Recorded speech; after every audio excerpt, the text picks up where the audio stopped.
বৈষম্য বিরোধী ছাত্র আন্দোলনের আটক সমন্বয়কদের পরিবারের কাছে ফিরিয়ে দেওয়ার দাবি জানিয়েছেন ১৫ রাজনৈতিক দলের নেতারা। রোববার ২৮ জুলাই এক বিবৃতিতে এ দাবি জানান তারা। বিবৃতিতে নেতারা বলেন, গত শুক্রবার বৈষম্য বিরোধী ছাত্র আন্দোলনের ৩ সমন্বয়ককে তুলে নেওয়ার পর শনিবার রাতে আরও ২ সমন্বয়ক সার্জিস আলম ও হাসনাত আবদুল্লাহ সহ জাহাঙ্গীরনগর বিশ্ববিদ্যালয়ের সমন্বয়ক আরিফ সোহেল এবং ঢাকা বিশ্ববিদ্যালয়ের শিক্ষার্থী নুসরাত তাবাসসুমকে তুলে নেওয়ার তীব্র নিন্দা ও প্রতিবাদ জানাচ্ছি।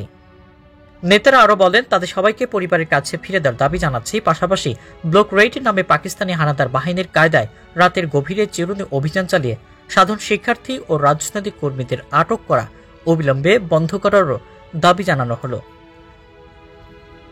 যুক্ত বিবৃতিতে স্বাক্ষর করেন জাতীয় সমাজতান্ত্রিক দলের জেএসটি সভাপতি আসম আব্দুর রব, ১২ দলীয় জোটের প্রধান মোস্তফা জামাল হায়দার, নাগরিক ঐক্যের সভাপতি মাহমুদুর রহমান মান্না, বিপ্লবী ওয়ার্কার্স পার্টির সাধারণ সম্পাদক সাইফুল হক, ভাসানী অনুসারী পরিষদের আহ্বায়ক বীর মুক্তিযোদ্ধা শেখ রফিকুল ইসলাম বাবলু, রাষ্ট্র সংস্কার আন্দোলনের প্রধান সমন্বয়ক অ্যাডভোকেট হাসনাত কাইয়ুম, এবি পার্টির সদস্য সচিব মিজানুর রহমান মঞ্জু।